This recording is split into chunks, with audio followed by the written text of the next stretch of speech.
යන්ත්‍ර දැම්මම මස් මාළු කන්න පුළුවන්ද? බෑ. ඇයි ඒ? කිලි අහුවෙනවා. මටද යන්ත්‍රයටද?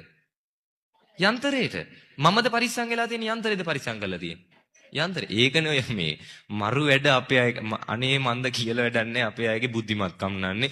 ඔය යන්ත්‍ර දාපු අය පළවෙනි දවසේ දෙකේ මස් මාළු කන්නේ හරීම කැපකිරීමකින් මස් මාළු නොකා ඒ කැපකිරීම කරනවා. උපරිම දවසයි දෙකයි. ඉන්නම බෑ දැන්. ගෙදර හැමෝම මස් මාළු ගෙනල්ලා කනවා. දරා ගන්න බැරි මුණහම මොකෝ කරන්නේ? හරි ලස්සන වැඩ අපි කරන්නේ නේ. යනවා බුදුන් වඳින තැනට. ගිහිල්ලා යන්ත්‍රේ හිමීහිට ගලවලා තියනවා බුදුහාඳුරන්ගේ එහා පැත්තේ. බුදුහාඳුරෝ ජීවිතේට මේ යන්ත්‍ර ගැන කියලාත් නැහැ. උන්වහන්සේ මේ යන්ත්‍ර ගැන දේශනා කළාත් නැහැ. හිමීහිට යන්ත්‍රේ බුදුහාඳුරගේ එහා පැත්තෙන් ගලවලා තියලා වැඳලා කියනවා. බුදුහාඳුරනේ මස් ඩිංගක් කාලෙන් නම් එතකම් පරිස්සම් කරගන්න. බුදුහාඳුරන්ට අපේට යන්ත්‍රේ